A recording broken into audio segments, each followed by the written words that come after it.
Les amis, bonjour. Heureux de vous retrouver pour le Betsur Yaroum du mercredi matin. Alors la semaine dernière, nous avions vu que le Maguid de Mezerich était rendu chez le Baal Shem Tov pour savoir si c'était un vrai Rav ou bien si c'était un charlatan. Et il s'était rendu compte qu'il avait une manière particulière d'apprendre la Torah et qu'il était de son devoir de rester près de lui pour étudier la Torah. Il faut savoir que nous parlons ici d'un homme pour qui le Talmud de Jérusalem et le Zohar étaient courants dans sa bouche, qui était un érudit sur chaque lettre du Chasse, donc du Talmud, mais qui avait appris seulement l'extériorité. De cette façon, il est impossible d'arriver au plus haut niveau. C'est-à-dire que le Maguid de Mezerich avait appris que l'extériorité de la Torah, bien qu'il était un érudit sans limite dans la Torah. On lui dit ici, le Rav nous dit que lorsqu'on apprend l'intériorité des lettres, une seule phrase peut changer l'ordre du monde. C'est pour cette raison que le Maguid de Mezerich décida de rester près du Baal Shem Tov. Le Baal Shem Tov, il avait reçu une injonction divine qu'il fallait transmettre au Maguid de Mezerich toute sa sagesse, toute la sagesse du Razin des Razines, du secret des secrets, puisque le Maguid de Mezerich était amené à prendre la succession du Baal Shem Tov. C'est-à-dire que le Baal Shem Tov se devait de transmettre au Maguid de Mezerich la Torah de la Chassidut. Il faut savoir que le Maguid de Mezerich, il avait beaucoup d'élèves, mais il choisit entre tous pour lui succéder le Admour HaZaken. Car le Admour HaZaken disposait d'un esprit ouvert, un esprit de Tana, c'est-à-dire quoi? Un maître en matière de Torah. Aria Shiloni, comme nous l'avons dit, est celui qui a transmis au Baal Shem Tov le Razin des Razines.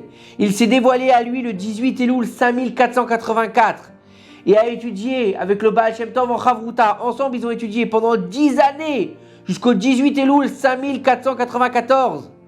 Le Baal Shem Tov, il se surnommait Aria Shiloni, qui avait vécu pendant plusieurs générations. Il le surnommait le Baal Achai. Se rapportant aux deux niveaux d'enseignement qui existent, le Inyan du Chaya et le Inyan du Yechida. Le Chaya et le Zohar, et le Yechida, c'est la Chassidut. Donc il fallait qu'on ait le Razin des Razines, c'est-à-dire qu'on ait le secret des secrets, qu'on passe du Zohar qui est le secret au secret des secrets qui est la Chassidut. Et il faut savoir que le Baal Hatanya, donc le Admour HaZaken, il fut l'unique héritier du Yechida reçu du Maguid de Mezerich en direct, qu'il obtint lui-même du Baal Shem Tov, qu'il obtint lui-même de Aria Shiloni. Par providence divine, le Maguid de Mezerich quitta ce monde le 19 Kislev. Donc ce mois-ci, dans le mois de Kislev, nous aurons l'honneur de faire la Iloula du Maguid de Mezerich, jour du dévoilement de l'Admour HaZaken à sa sortie de prison. Le 19 Kislev, c'est le jour de Yutet Kislev, l'anniversaire de la Chassidut, et c'est aussi la Iloula du Maguid de Mezerich. Il faut savoir que quand on transmet une Torah, quand on transmet des enseignements, quand on veut que un élève prenne la succession, ou bien que notre enfant prenne notre succession, il faut être capable de lui expliquer correctement les choses. Il faut être capable de lui faire comprendre que la Torah, elle a plusieurs niveaux de compréhension, qu'elle a plusieurs pans, que la Torah n'est pas seulement ce qu'on lit dans les livres, que ce qu'on peut voir, qu'il y a une Torah dévoilée et qu'il y a une Torah cachée, une Torah de l'extérieur comme une Torah de l'intérieur. Il faut réussir à faire comprendre aux générations futures que pour dévoiler le Mashiach, on a besoin d'étudier la Torah de l'intérieur, la Torah du caché, la Torah qui est de l'intériorité de l'être, celle qui nous permet d'aller chercher au plus profond de nous ce que nous sommes vraiment, celle qui nous permet de comprendre la Torah dans sa profondeur, pas celle qui nous permet de ressembler à un érudit ou d'avoir des connaissances comme un philosophe. Non, chas v'shalom. On est loin d'être des philosophes en Torah, on est des enfants d'Israël qui avons besoin de comprendre la Torah de l'extérieur et de l'intérieur. Comme on voit dans le Sefer Torah, on a les lettres noires qui sont écrites sur un parchemin blanc.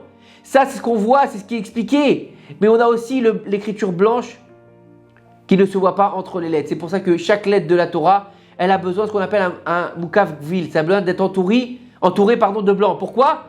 Pour comprendre que ces lettres qui sont invisibles, en fait, c'est aussi une explication de la Torah cachée. Et donc, comprendre par là que tous ces grands rabbinim, le Baal Shem Tov, le Maguid de Mezerich, le Hamou Hazaken, nous ont donné avec la Chassidoute la capacité et la possibilité de rentrer dans l'intériorité de la Torah et de l'étudier dans la fâche cachée, celle qui n'est pas dévoilée à tout le monde, celle qu'on appelle le secret des secrets, le racine des racines qu'on appelle la Torah de la Chassidoute. Que ces quelques paroles de Torah nous aident à rapprocher la venue du Mashiach, Bimra Biabilou. Amen. À très bientôt. Une bonne semaine.